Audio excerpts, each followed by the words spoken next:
There are so many exercises out there. You just have to Google it and you'll find lots and lots of things you can do to heal your throat chakra. But guys, some of you who are already on here and some of you who've already tried and tested so many of these things, you'll find that moving your neck side to side, trying to stretch your throat, trying to speak your truth, trying to go through inner child healing, for you trying to wear blue color, lapis lazuli, the crystals, trying to find ways of maybe through energy healing, trying to heal this. Some of you have thyroid issues.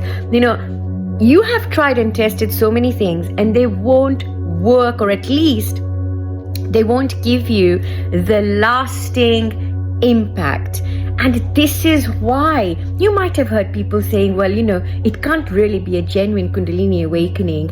And the reason why that is said is simply because of this, that for Kundalini to reach right up to your throat, it would need a safe passage through that, unless it is in the side channels, the Ida and the Pingala.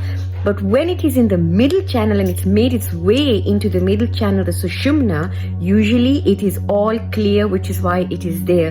By the time the Kundalini hits the throat chakra, folks, remember, you will need no exercise. The Kundalini will do it all for you, because you will not be able not to express from source that which is the truth. Some of you might have heard of the story of Lord Shiva, who held, so they call him Nilakanta. Nilakanta means the one with the blue throat. He held the poison that was being churned out of the ocean at his throat. Now, this potentially has the power in it for us to make or break our life, for us to make or break reality. You must have heard in the Bible, for example, that it is through word that God was created. It is through word.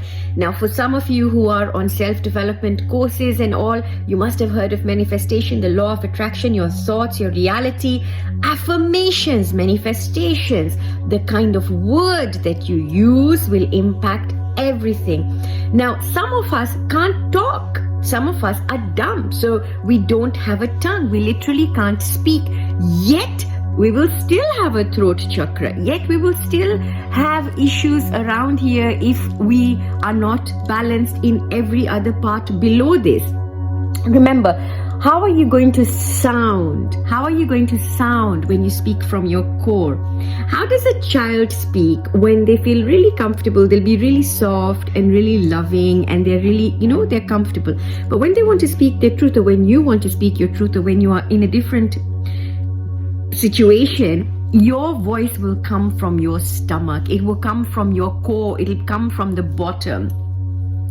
Now, our voice, just like Kundalini moves from the Muladhara chakra, your sound also moves right from the bottom. So it moves from a place where the sound cannot be perceived through your sensory organs, but the sound is there. Yeah. So, some of you call it frequency, or you can hear the gong being played, or you hear the sound of birds, or there are sounds that you can't hear. See, some of you complain about ringing in your ears.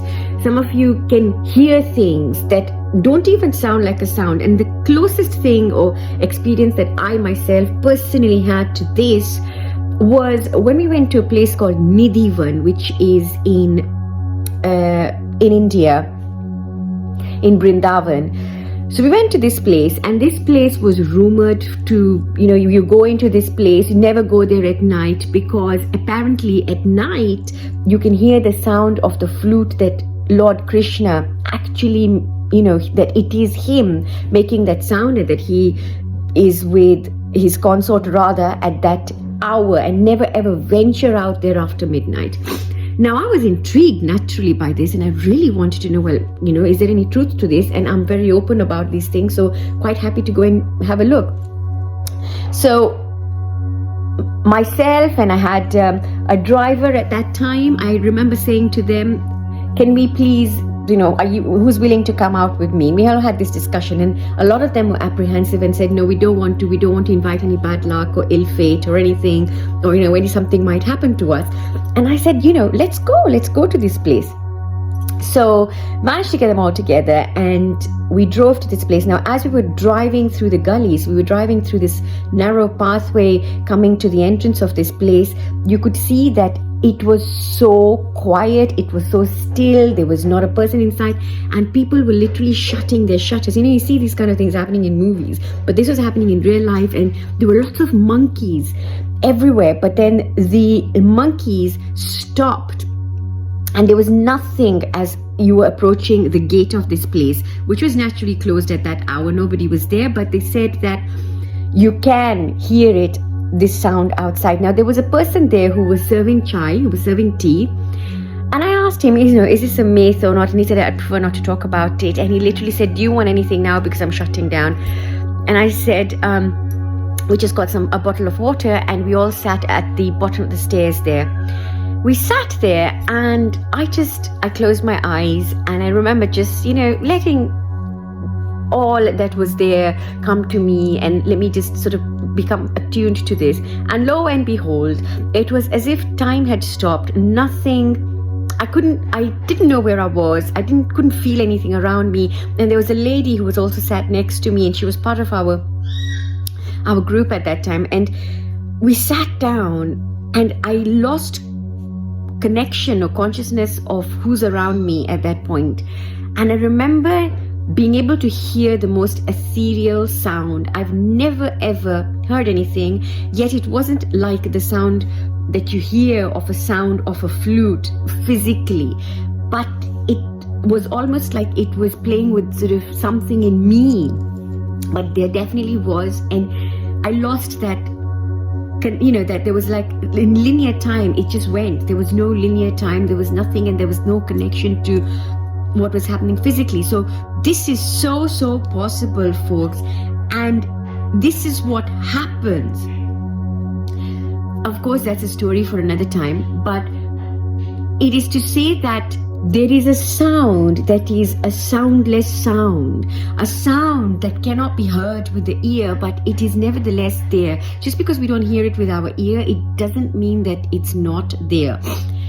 So similarly, when sound is created, some say that the sound is created through Om and not O-M, A-U-M. And actually the way it is written as well, it's written in 3.5 segments to that Om.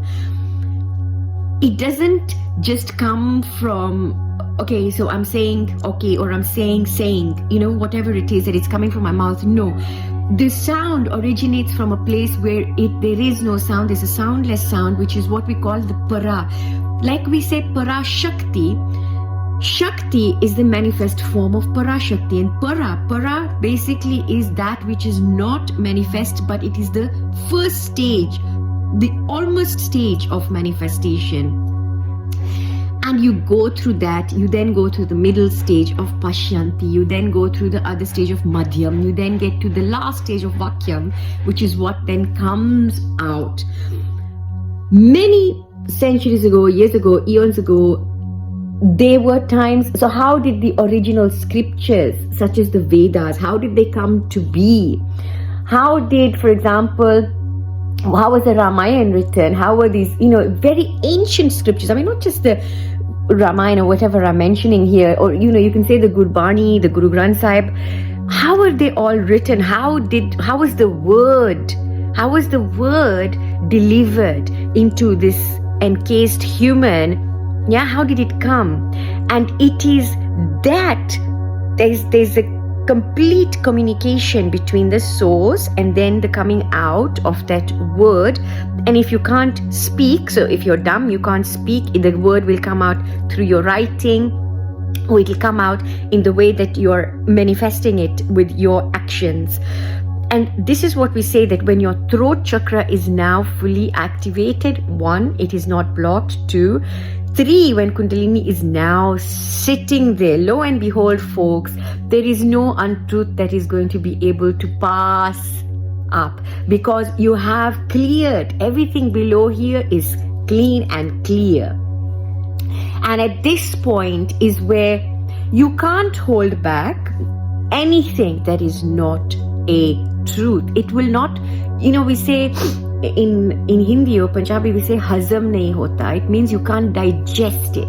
It will not be digestible. So anything that is of any other vibration or any other thing, it cannot be digested, one. And two, you are able to change the frequency of that which you digest. Interesting, isn't it? So that's when we say that it can now start to be safely filtered when you are able to connect with that element of source coming through you, through your throat. This is Vishuddha. Shuddha is pure, Vishuddha, Vish is poison.